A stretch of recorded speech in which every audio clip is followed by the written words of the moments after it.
ত্রিশালে ২ শতাধিক শীতার্ত মানুষ পেল শীতবস্ত্র উপহার। ময়মনসিংহের ত্রিশালে সামাজিক স্বেচ্ছাসেবী সংগঠন আর্ন অ্যান্ড লিভের প্রতিষ্ঠাতা পরিচালক ফরিদা ইয়াসমিন জেসির সার্বিক ব্যবস্থাপনায় অসহায় নারী পুরুষ ও এতিম শিশুদের মাঝে শীতবস্ত্র বিতরণ করা হয়েছে। কনকনে ঠান্ডায় যখন গরম কাপড়ের অভাবে শীত নিবারণ করতে পারছে না ছিন্নমূল গরিব, অসহায় ও খেটে খাওয়া মানুষজন, ঠিক সে সময়ে ময়মনসিংহের এসব মানুষের কথা চিন্তা করে শুধু লন্ডনে বসবাস করা ফরিদা ইয়াসমিন জেসি তার প্রতিষ্ঠিত সংগঠন আর্ন অ্যান্ড লিভের মাধ্যমে শীতার্ত এসব মানুষের শীত নিবারণের জন্য কম্বল বিতরণের উদ্যোগ নেন তিনি। তারই ধারাবাহিকতায় উপজেলার দক্ষুমিয়া বিদ্যানিকেতন মাঠে প্রায় ২ শতাধিক মানুষের হাতে এই শীতবস্ত্র তুলে দেন সংগঠনের সদস্যরা ও স্থানীয় ব্যক্তিবর্গ। এ সময় উপস্থিত শীতার্ত মানুষের মাঝে শীতবস্ত্র হিসেবে কম্বল বিতরণ অনুষ্ঠানের শীতার্ত লোকজন শীতবস্ত্র হাতে পেয়ে বলেন, বর্তমানে সারা দেশে হাড় কাঁপানো শীত পড়ছে। এই শীতে আর্ন অ্যান্ড লিভের কম্বল আমাদের পরিবারের সদস্যদের শীত নিবারণে অনেকটা সহায়ক হবে। আমরা এই বিতরণের সাথে যুক্ত সকলের জন্য অন্তর থেকে দোয়া করছি। অনুষ্ঠানে অতিথিরা বলেন, ফরিদা ইয়াসমিন জেসির এই মানবিক উদ্যোগ অসাধারণ।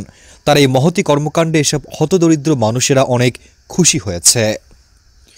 মানুষকে সহায়তা করার জন্য উদার মানসিকতার প্রয়োজন হয়। সহায়তা যে কেউ করতে পারে না। শুধু লন্ডন থেকে আর্ন অ্যান্ড লিভের প্রতিষ্ঠাতা পরিচালক ফরিদা ইয়াসমিন জেসি মানুষের জন্য যে উপকার বা ভালোবাসা পাঠিয়েছেন তা কোনো অংশে কম নয়। তার এই মহৎ উদ্যোগে সামিল হতে পেরে নিজেকে সৌভাগ্যবান মনে করেন বক্তারা। সর্বোপরি নানান প্রতিকূল পরিস্থিতিতে এমন মহৎ কাজ অব্যাহত রাখার দাবিও জানান বক্তারা। এছাড়া এমন কাজে সমাজের সকল বিত্তবানদেরকে পাশে দাঁড়ানোর জন্য আহ্বান জানান অনুষ্ঠানের বক্তারা। মানবিক ও স্বেচ্ছায় এমন কর্মকাণ্ড বাস্তবায়নে জেলার সকল সদস্যদের ধন্যবাদ জানান অনুষ্ঠানে উপস্থিত সকল বক্তারা। আয়োজকরা বলেন, প্রতিবন্ধী মানুষের প্রত্যয়ের প্রতীক স্লোগান নিয়ে আর্ন অ্যান্ড লিভ প্রতিষ্ঠানটি প্রান্তিক অঞ্চলে অসহায়দের নিয়ে কাজ করে যাচ্ছে দীর্ঘদিন যাবৎ।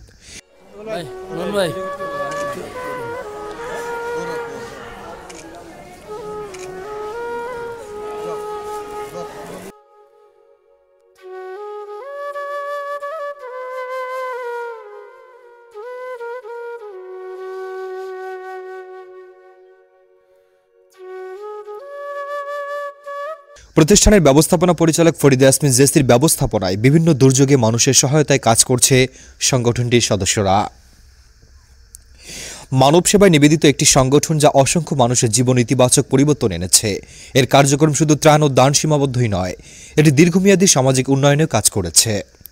এই সংগঠনের উদ্যোগগুলোর মাধ্যমে সুবিধাবঞ্চিত মানুষ স্বনির্ভরতা অর্জন করেছে এবং একটি সমৃদ্ধ ন্যায্য সমাজ গঠনের লক্ষ্যে এগিয়ে যাচ্ছে। এ সময় উপস্থিত ছিলেন উপজেলা সহকারী কমিশনার মাহবুব রহমান, বিভাগীয় সাংবাদিক ফাউন্ডেশনের সভাপতি জনাব রেজাউল করিম বাদল, দক্ষুমিয়া বিদ্যানিকেতনের প্রধান শিক্ষক হারুনুর রশিদ, ত্রিশাল প্রেস ক্লাবের সাবেক সাধারণ সম্পাদক মুস্তাফিজুর রহমান নোমান, সাংবাদিক সেলিম, সাংবাদিক মামুনুর রশিদ, ফয়জুর রহমান ফরহাদ, আবু রাহান সহ অন্যান্যরা।